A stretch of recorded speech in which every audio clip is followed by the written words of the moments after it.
Hey guys, I am Shaank and welcome to Shaank study circle. तो आज हम फिर से प्रेजेंट हैं आपके लिए क्लास 10 की एक और वीडियो को लेकर, जिसमें कि आज हम क्लास 10 की बायोलॉजी स्टार्ट करने वाले हैं। और ये आपका पहला वीडियो है। आपका जो फर्स्ट चैप्टर है आपका जैव प्रक्रम, उसके बारे में आज हम इस वीडियो में जानेंगे। तो सबसे पहले यही जानते हैं कि जैव प्रक्रम क्या है।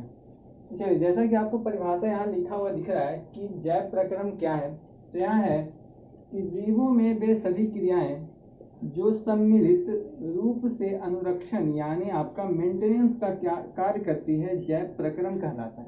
यानी वे सारी क्रियाएं जिससे क्या है कि जीव जो है वो अपना मेंटेनेंस करता है, वो सारी क्रियाएं क्या कहलाएगी, जैव प्रक्रम कहलाएगी। तो जैसे कि यहाँ पे एक वर्ड प्रयोग किया गया है आपका मेंटेनेंस, ठीक है। तो मेंटेनेंस में क्या क्या आपका आता है, जैसे आप खाते हैं तो खाना आपका मेंटेनेंस का काम होता है। आपको क्या है कि कोई भी चीज़, जैसे दौड़ना है तो दौड़ना को क्या शरीर का मेंटेनेंस करता है, ठीक है। आप नहाते हैं, खाते हैं, पीते हैं, जितने सारे काम आप करते हैं वो सारे के सारे क्या है, मेंटेनेंस। जैसे कपड़ा पहनना है, कपड़ा पहनना भी अपने आप को क्या है, मेंटेन करने का, यानी जो भी कार्य क्या है कि जो जीव क्या है अपने आप को जो मेंटेन करता है, वो सारे कार्य क्या कहलाएंगे, जैव प्रक्रम कहलाते हैं। तो आइए जानते हैं पोषण के। तो आइए सबसे पहले हम जानते हैं पोषण के बारे में। तो पोषण यानी है कि व्हाट इज न्यूट्रिशन। तो कहता है कि जैविक प्रक्रम, यानी जो हमने इसके पहले पढ़ा है, जैविक प्रक्रम को संचालन करने हेतु क्या होता है, ऊर्जा की आवश्यकता है। यानी किसी भी शरीर को चलाने के लिए क्या होती है, ऊर्जा की आवश्यकता पड़ती है। तो कहता है ऊर्जा की प्राप्ति हेतु खाद्य पदार्थों की जरूरत होती है। तो हमें जो ऊर्जा मिलती है वो कहाँ से मिलती है, खाद्य पदार्थ से मिलती है। जो भी हम खाते हैं, जैसे फल, सब्जी, मांस, मछली, जो भी खाते हैं, सारे सारे क्या है, खाद्य पदार्थ हैं। तो कहता है कि शरीर में खाद्य पदार्थों की पूर्ति एक विशेष प्रक्रम से होती है। जैसे हम खाना जो खाते हैं, एक विशेष प्रक्रम के द्वारा हम खाते हैं, जिसे क्या है हम पोषण करते हैं। जैसे कि क्या है, खाना जब हम लेते हैं तो क्या खाना को ऐसे ही खाते नहीं, उसको पकाते हैं, ठीक है, बॉयल करना होता है, बनाना होता है। फिर क्या है कि हम लोग खाना को परोसते हैं, फिर उठाकर मुंह में लेते हैं। मुंह में जाने के बाद भी जो प्रक्रिया है, वो शरीर के अंदर बहुत सारी प्रक्रियाएं चलती है, जिसके बाद वो क्या है कि वो खाद्य पदार्थ हमें ऊर्जा देता है। क्या देता है, ऊर्जा देता है। तो उस ऊर्जा को देने के लिए क्या होता है कि जैसे ही खाना हम लोग खाते हैं तो क्या होता है कि पहले हम लोग ऑक्सीजन लेते हैं, ठीक है, ऑक्सीजन लेते हैं। तो ऑक्सीजन के कारण क्या होता है, जो खाद्य पदार्थ है वो क्या होता है कि ऑक्सीडेशन होता है उसका। वो क्या है, खाद्य पदार्थ छोटे छोटे टुकड़ों में क्या होता है, अणुओं में टूटता है। वही टूटने के बाद क्या है कि हम लोग क्या है, एनर्जी मिलता है। उस एनर्जी का प्रयोग क्या होता है कि हम अलग अलग कामों में क्या करते हैं। तो इस प्रकार क्या है कि खाद्य पदार्थ के द्वारा क्या है कि हम लोग क्या मिलता है, एनर्जी मिलती है। और यही खाद्य पदार्थ जो हम खाते हैं, जिसके द्वारा हमको एनर्जी मिलती है काम करने की, वो एक विशेष प्रक्रम के द्वारा होती है, जिसको क्या हम कहते हैं, पोषण कहते हैं। तो चलिए आइए जानते हैं मेटाबॉलिक के बारे में। तो आइए हम जानते हैं उपापचय क्रिया, जिसको हम मेटाबॉलिज्म कहते हैं। तो कहता है, देखिए उसकी परिभाषा है कि जीवों में पोषण प्राप्त जटिल खाद्य पदार्थ, जो भी हम खाते हैं वो क्या होता है कि जटिल रूप में होता है। तो कहता है कि खाद्य पदार्थ विभिन्न चरणों में, यानी क्या, अलग अलग स्टेज में उपचयन एवं अपचयन अभिक्रिया, यानी उपचयन एवं अपचयन अभिक्रिया द्वारा क्या होता है कि सरलीकृत होता है। यानी अलग अलग, जैसे कि हमारे शरीर में क्या है कि क्या है, ग्रास नली से होता है, क्या है, यकृत में जाता है। यकृत की अपनी कुछ क्रियाएं होती है, वहाँ से क्या है, या प्रोटीन, कार्बोहाइड्रेट जो भी उसको लेना होता है, वो करने के बाद क्या है कि वो बड़ी आंत में जाएगा, बड़ी आंत के बाद छोटी आंत में जाएगा। तो क्या होते हैं कि भोजन में जो जो जटिल पदार्थ होते हैं, जटिल खाद्य पदार्थ, उसमें कार्बोहाइड्रेट है, प्रोटीन है, वसा है, वो क्या होते हैं कि उपचयन, उपचयन का मतलब होता है सांस लेना, अपचयन का मतलब सांस छोड़ना, यानी सांस लेना, सांस छोड़ना। ऑक्सीडेशन की क्रिया द्वारा क्या होता है कि जटिल खाद्य पदार्थ क्या होते हैं कि टूटते हैं, ठीक है। तो अभिक्रिया द्वारा सरलीकृत, यानी क्या होते हैं, सरलीकृत होते हैं, यानी टूटते हैं। तो कहता है जिससे सम्मिलित रूप से उपापचय क्रिया कहते हैं। यानी इसी स्टेज को क्या कहते हैं हम, उपापचय क्रिया। यानी सीधा आप कह सकते हैं कि सांस लेने एवं सांस छोड़ने की प्रक्रिया को हम क्या कहते हैं, मेटाबॉलिक, या हम ऐसे कह सकते हैं। यानी आप लिख सकते हैं, या सांस लेने और छोड़ने की क्रिया, क्या कह सकते हैं कि सांस लेने एवं छोड़ने की क्रिया, सीधा लिख सकते हैं, सांस लेने एवं सांस छोड़ने की क्रिया क्या कहलाती है, उपापचय कहलाती है, उपापचय कहलाती है। तो ये भी क्या आप कह सकते हैं कि सर इसको तो हम श्वसन भी कर सकते हैं, लेकिन इसमें एक कंडीशन है कि सांस लेने एवं सांस छोड़ने की क्या कहलाती है, क्रिया उपापचय कहलाती है जब खाद्य पदार्थ, क्या होते हैं, जब खाद्य पदार्थ का उपचयन करना होता है। क्या होता है? उपचयन करना होता है। ठीक है, ये तभी वर्क करता है जब क्या होता है कि क्या होता है कि खाद्य पदार्थ क्या होता है उपचयन करना होती है, तब हम क्या कहते हैं सांस लेने एवं छोड़ने की क्रिया क्या कहलाती है? उपापचय क्रिया, या फिर इंग्लिश में उसको मेटाबॉलिज्म कहते हैं। तो आइए हम जानते हैं श्वसन के बारे में। श्वसन यानी ब्रीदिंग, या उसको कह सकते हैं रेस्पिरेशन। ठीक है, तो कहता है कि श्वसन क्या है, यानी व्हाट इज रेस्पिरेशन। तो कहता है कि उपापचय की ही क्रिया को क्या कहते हैं? श्वसन कहते हैं। उधर हमने बताया था उपापचय वाले में कि सांस लेने एवं छोड़ने की प्रक्रिया क्या कहलाती है? उपापचय, या फिर उसको क्या कहते हैं? श्वसन कहते हैं। लेकिन देखिए थोड़ा सा सिर्फ फर्क होता है। क्या?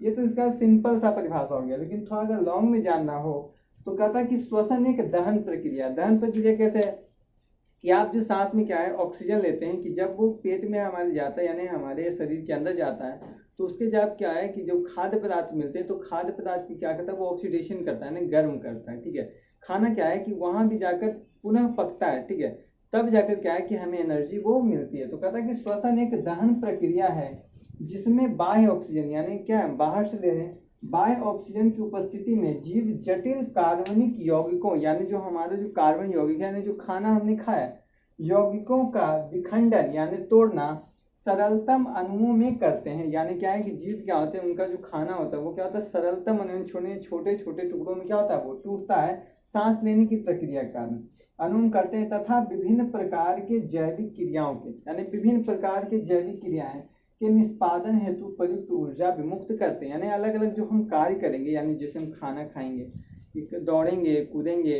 यानी जो भी हमको करना है उससे उसके लिए जो हमें जो ऊर्जा चाहिए वो ऊर्जा हमें कहाँ से मिलेगी?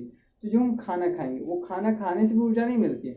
उस खाना को क्या है कि जब तक क्या है कि बाह्य ऑक्सीजन क्या होती है उसको सूक्ष्म क्या है कि कार्बनिक यौगिकों में तोड़ेगी नहीं, तब तक क्या है कि वो ऊर्जा क्या होती है विमुक्त नहीं होती है। तो ये क्रियाएं क्या कहलाती है? श्वसन कहलाती है। यदि आपको छोटा परिभाषा लिखना हो तो आप ये परिभाषा भी लिख सकते हैं। यहाँ जहाँ पर थोड़ा सा लॉन्ग के बारे में चर्चा करना चाहिएगा तो आप ये परिभाषा लिख के क्या कर सकते हैं काम चला सकते हैं। तो आइए अब जानते हैं हम परिवहन तंत्र के बारे में। चलिए तो अब हम जानते हैं परिवहन तंत्र के बारे में यानी ट्रांसपोर्ट सिस्टम के बारे में। ट्रांसपोर्ट से ही पता चल रहा है कि क्या है ट्रांसपोर्ट, ऐसे भी जानते हैं गाड़ी वगैरह क्या सामान ले जाना लाना क्या कहते हैं हम ट्रांसपोर्ट, ऐसे भी हम कहते हैं। ठीक है, तो यहाँ ट्रांसपोर्ट सिस्टम की बात है जो कि हमारे शरीर के अंदर कहता है कि बहुकोशिकीय जीवों में यानी जो भी बहुकोशिकीय जीव है, तो यहाँ पर बात आती है कोशिकीय के आधार पर।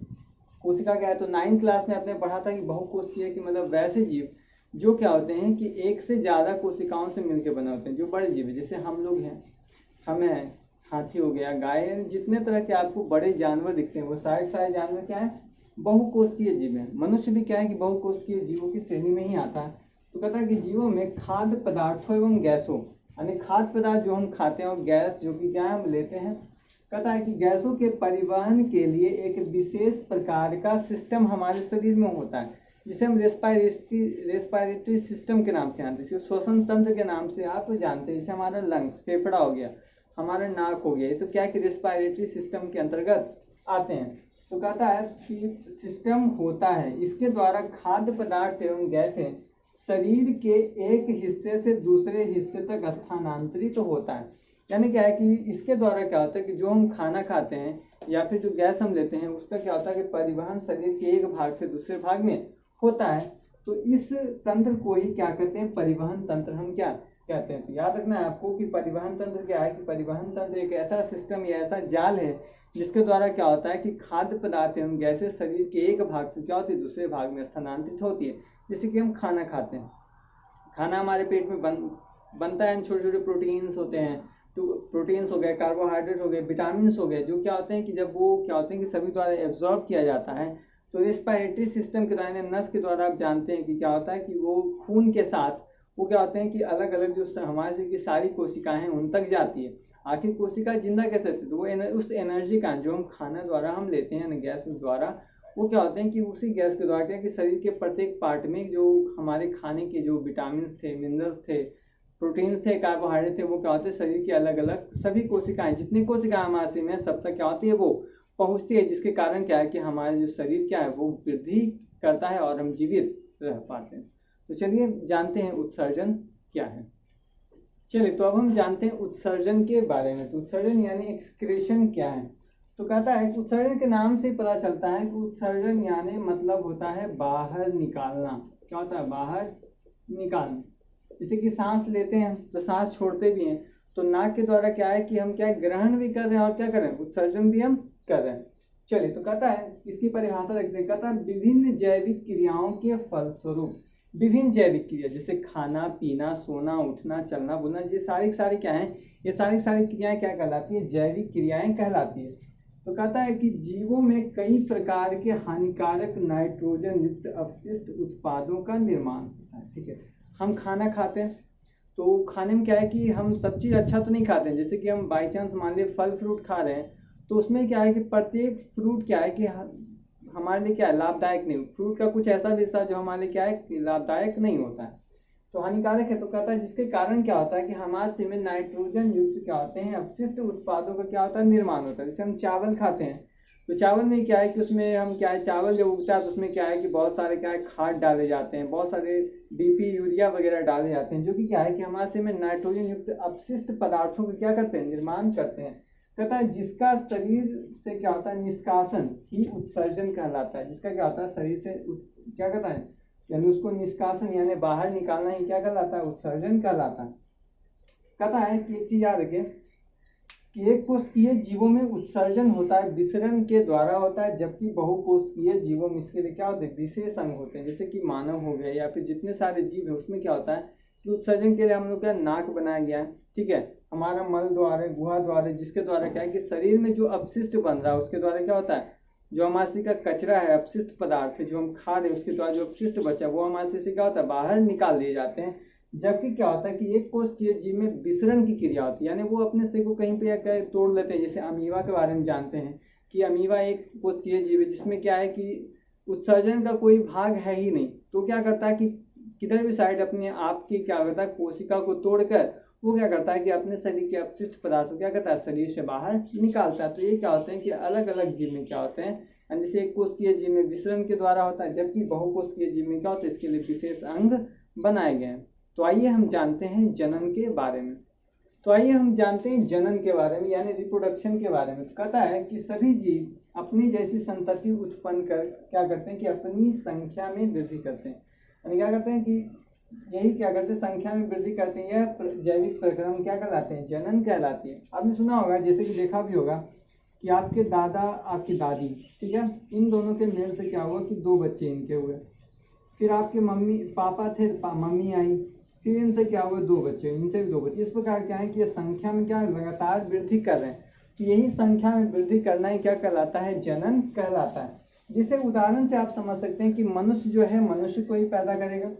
हथीनी क्या है? हाथी या फिर क्या हथीनी यानी या तो वो क्या करे? अपने पुत्र या फिर पुत्री को पैदा करेगी। इस प्रकार क्या अमीबा को ही पैदा करेगा। यानी कह सकते हैं कि जीव क्या होता है कि अपने जैसे ही क्या करता है कि संतति को पैदा करता है। और जनन की क्या है कि अलग अलग प्रकार हैं, जो कि क्या है आपको प्रजनन चैप्टर में आपको उसके बारे में विस्तार से हम बताएंगे। तो इसके बारे में क्या है आपको विस्तार से वहाँ जानना है। तो क्या होते हैं कि जीव सिर्फ इतना ही जाने कि जीव अपने जैसे संतति उत्पन्न कर क्या करते हैं? अपनी संख्या में वृद्धि करते हैं।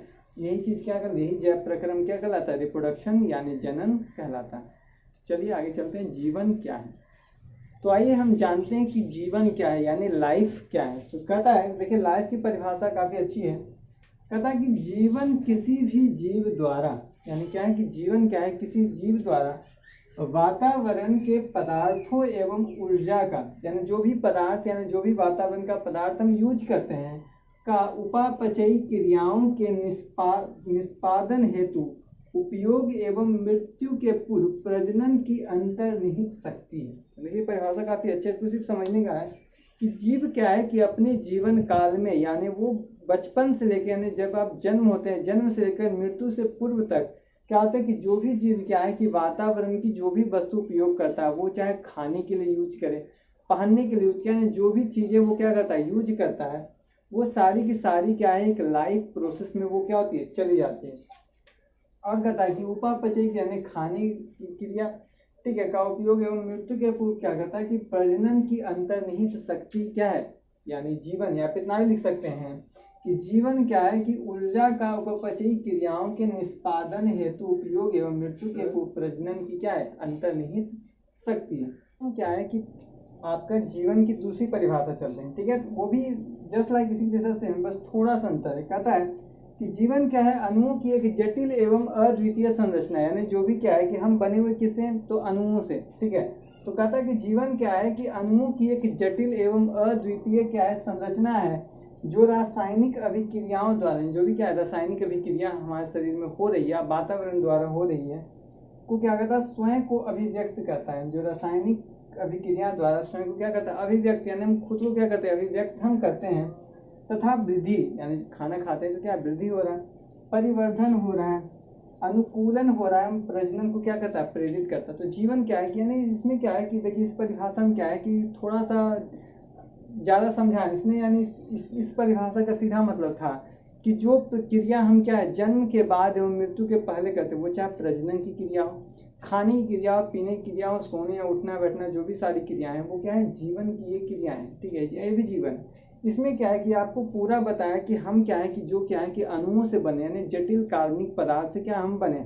हम जिस चीज़ का यूज भी करते हैं वो खाने का यूज करते हैं, यानी प्रकृति के जो भी चीज़ों का हम यूज करते हैं वो किस लिए करते हैं, वृद्धि के लिए करते हैं, परिवर्धन के लिए करते हैं, अनुकूलन एवं प्रजनन के लिए क्या है हम करते हैं। तो ये सारी जो क्रियाएं होती है मिला जुला कर क्या कहलाती है, जीवन कहलाती है। यानी क्या है कि जीवन क्या है कि पूरी तरह, यानी क्या है कि जीवन में क्या है आप सारे काम करते हैं, आप क्या बचपन आपको क्या है स्टार्ट जीवन से ही होता है, जैसे आप जन्म होते हैं वहीं से आपको क्या है जीवन स्टार्ट हो जाता है। उस जीवन के बाद आप क्या करते हैं, जैसे कि आप क्या है खाते हैं पीते हैं तो बढ़ते हैं, यानी वृद्धि करते हैं, आप क्या है पढ़ाई करते हैं, वो भी क्या है कि जीवन का एक पार्ट है। अनुकूलन है, जैसे ठंड में क्या है आप स्वेटर पहनते हैं, गर्मी में क्या है आप क्या है टी शर्ट पहनना ज़्यादा पसंद करते हैं, ये भी क्या है जीवन का एक प्रक्रिया है। शादी होती है, प्रजनन होती है, बाद में क्या है आप मर जाते हैं। तो क्या है लाइफ का क्या है एक प्रोसेस, यानी लाइफ साइकिल है कि आपको जन्म लेना है, सारा काम आपको करना है, फिर लास्ट में क्या है आपको मर जाना है। तो यही सारा जो काम है ये क्या कहलाता है, जीवन कहलाता है। तो आज के लिए इतना ही, मिलते हैं नेक्स्ट वीडियो में। नेक्स्ट वीडियो में हम जानेंगे पोषण के बारे में। तो आज के लिए इतना है, अगर आपके कोई सवाल है तो नीचे आप कमेंट में कर सकते हैं, आपके सवाल को नेक्स्ट वीडियो में क्या है हम उसका जवाब हम देंगे। तो आज के लिए इतना ही, धन्यवाद।